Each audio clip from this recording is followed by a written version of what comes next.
Pete, welcome back to London. Thank you.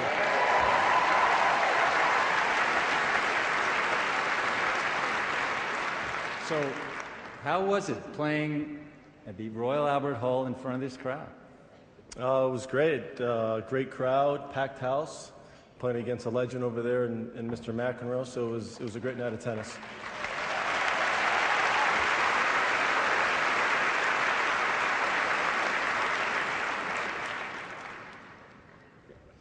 You were bombing serves down there. How far off your best do you think you are right now?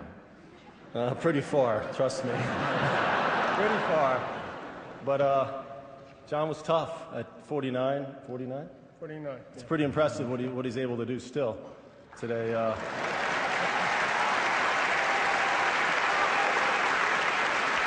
I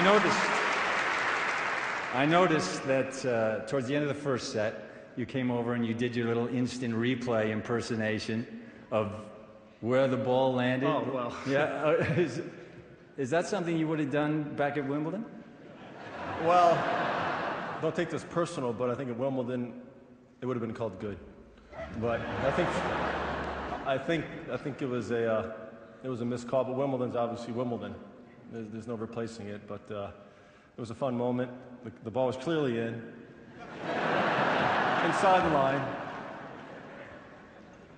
Junior, when you were a kid, didn't your parents ever say to you, John, at your age? Listen, you remember I carried you to a lot of doubles wins?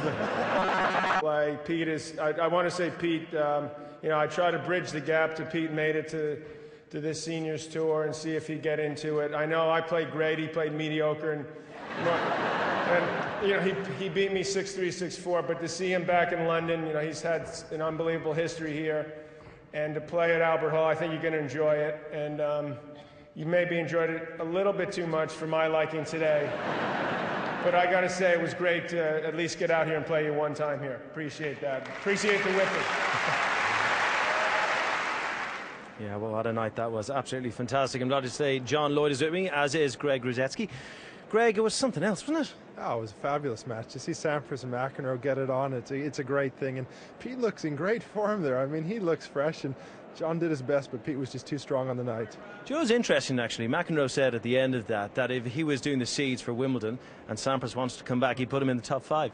I don't know about that. If it was best of 3 sets, I could see it maybe, but not best of 5. I mean, there's a lot of good players, but he could do some damage at Wimbledon. He could still beat a lot of players there. Oh, you cannot be serious. You don't agree, huh? You don't Let's agree? use John's line. I mean, I had this discussion with him 2 years ago, and Pete plays great. Yes, he might be able to win a few matches, but to win the Wimbledon Championships now, it's a little bit slow out there, and it's a different sort of tennis, so it's very tough to get back and win it. Okay, well, let's talk about yourself for a minute, because you're playing very well at the moment. You had a bit of a niggle, did you? You had something on your calf, or was it an odd sock situation? A little strain on the calf, but it's much better today. I've had the physio treatment, took the day off, and I'm going to be all set for tomorrow, so looking forward to tomorrow night. Okay, well, John, do you want me to give you some feel-good factor? Do you want a little look at Group B? See where you stand in it? That would be great. Okay, well, there it is. All very straightforward. You've won 2 and you've got 2 points, which means you are looking in pretty good nick. Now, there's a lot of tennis to be played yet, but let's have a little look at Group A, because if things go with, well, the form we saw last night, you could be facing Pete yourself. How do you feel about that? Oh, it'd be fantastic. Never lost to Pete in the finals. We only played once in Paris, and that was the only time I beat him in my career, so it'd be great to play him again, but I'd have to say he's the favorite. But you never know. At the Royal Albert Hall, with the crowd behind you, anything can happen. Talk to me about your fitness routine at the moment, because you're looking good. You know, work out at the gym regularly, get on the court. I feel it helps me make better decisions mentally, too. You know, dealing with all types of things, whether it's my kids or some type of business affair, or obviously playing when you got to play these younger guys. So actually I feel good about it, and sometimes wish I'd taken it a little more seriously when I was younger.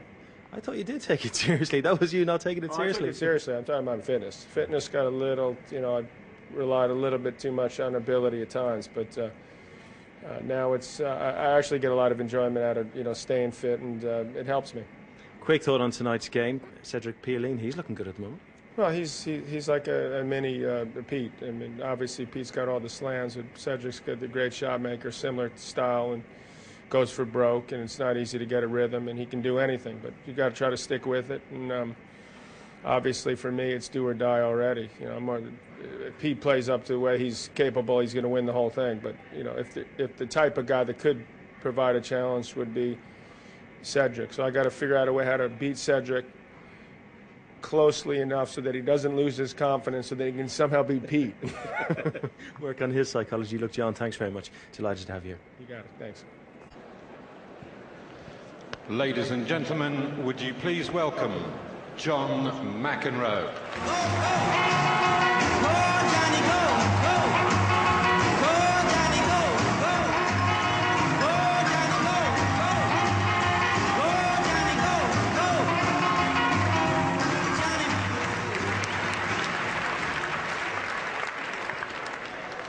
And would you